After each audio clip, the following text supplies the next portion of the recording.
Afortunadamente ya terminó sus funciones, pero era el todopoderoso, era el mandamás, el que administraba los recursos del Instituto Nacional Electoral. Yo no sé qué tanto le daba este señor Jacobo a Lorenzo Córdoba o cómo le hizo para encampanarlo, que imagínense ustedes,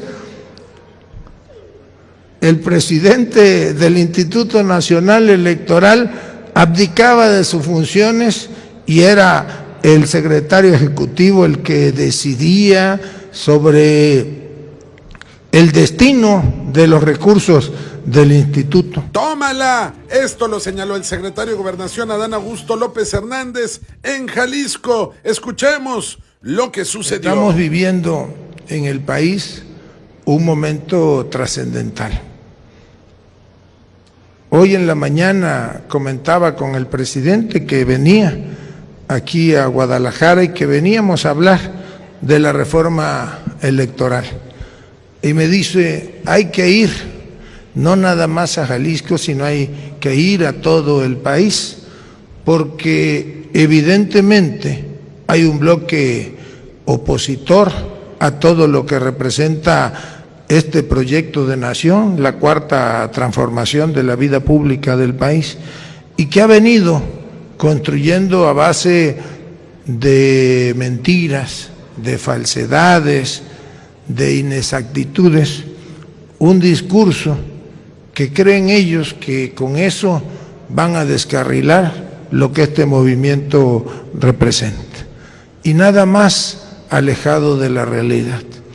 Sucede que el presidente de la República no está solo y que si bien él todos los días se encarga en la conferencia de prensa de difundir qué es lo que contiene la reforma electoral, pues sabemos quienes tenemos la obligación, el compromiso de ayudarlo en estas tareas, desde luego gobernadores, dirigentes partidistas, legisladores, diputados federales, senadores, y en el caso de quienes somos funcionarios públicos, pues esta tarea radica fundamentalmente en los encargos del secretario de Gobernación. Por eso, pues yo no me voy a cansar de platicarles a ustedes qué es lo que contiene verdaderamente la reforma electoral. Algunos la conocen como Plan B.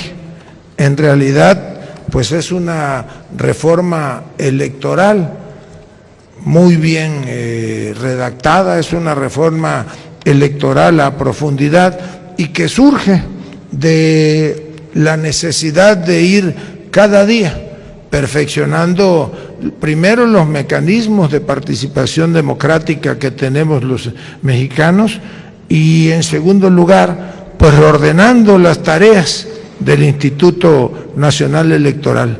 Muy pocos saben que esta reforma en realidad es una reforma a 6 leyes o una reforma a 5 leyes y la creación de una ley nueva que es la Ley General de Medios de Impugnación. Hasta antes de esta reforma, pues los ciudadanos y los partidos políticos tenían muy pocas oportunidades de fundamentar los medios de impugnación. Por eso se pensó y se diseñó, los legisladores diseñaron una nueva ley o una Ley General de Medios de Impugnación que consta de 70 artículos y en la cual se documenta todo el proceso, lo que nunca se había hecho antes. Se le reconocen las facultades a los organismos locales, pero se le transfieren otras a las autoridades del ámbito judicial federal, como lo es el Tribunal Federal de Conciliación y Arbitraje.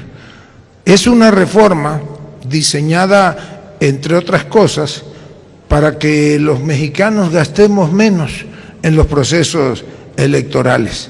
Se suprimen por ello las figuras de las vocalías auxiliares.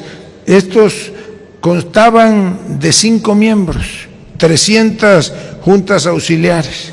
Se reduce a solamente 1 porque pues prácticamente los otros 4 disfrutaban de una suculenta beca que incluía hasta seguros de gastos médicos, gastos onerosos de celular y otras cosas, y se deja solamente un responsable que es el que auxilia a las juntas locales.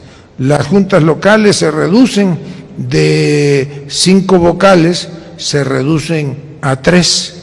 Luego entonces, aquí viene la primera aclaración a las falsedades que el actual presidente del Instituto Nacional Electoral, Lorenzo Córdoba, y el consejero Ciro Murayama, que por cierto ya nada más, afortunadamente, le restan 28 días para que entreguen su encargo.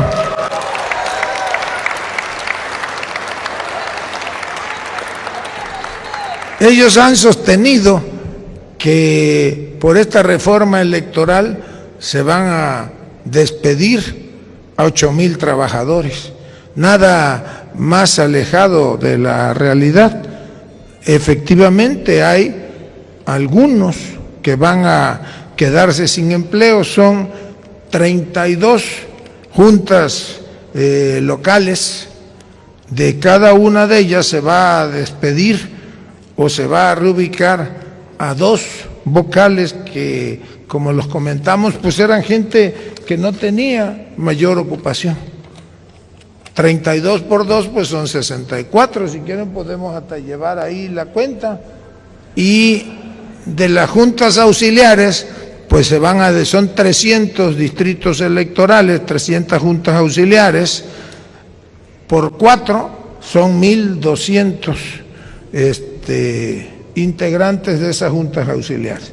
1,200 más 64, pues son 1,264. Ahora que ya no va a tener que hacer el señor Córdoba y el señor Murayama, pues a lo mejor les conviene tomar un curso de matemáticas para que se entretengan.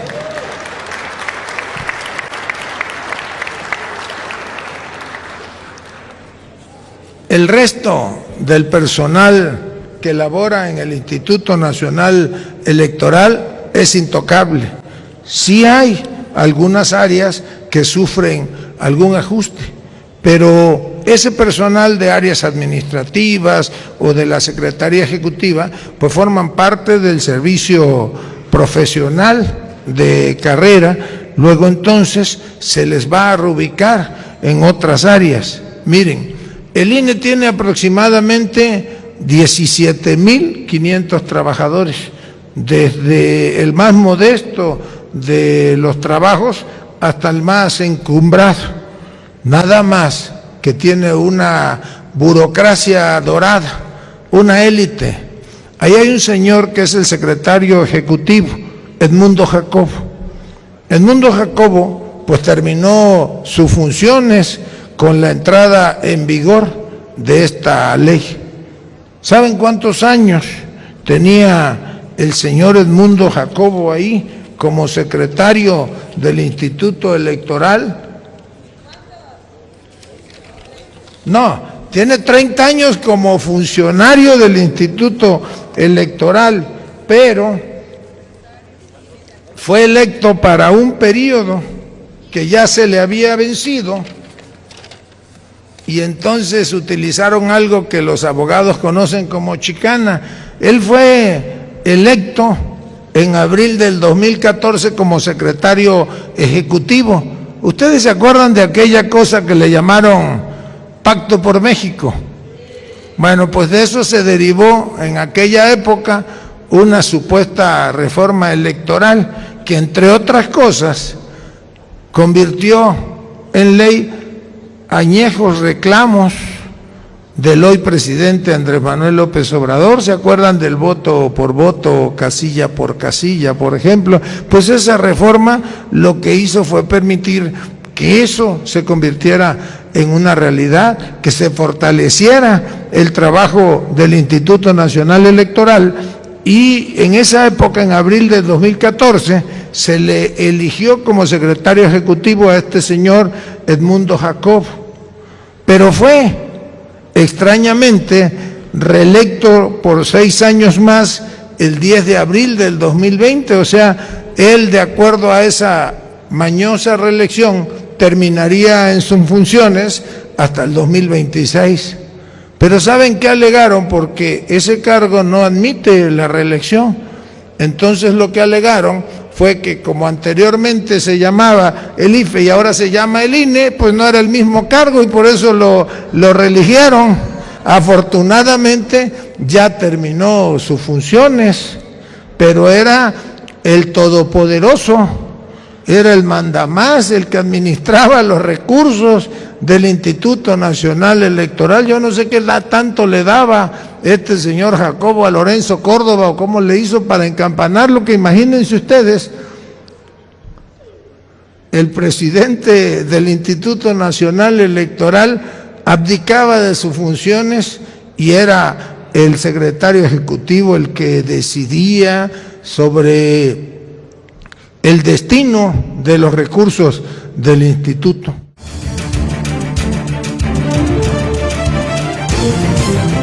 Desde el aire, en 360 grados, con transmisiones en vivo desde el lugar de los hechos, con la mayor tecnología, pero sobre todo, con objetividad e imparcialidad. Noticiero en redes.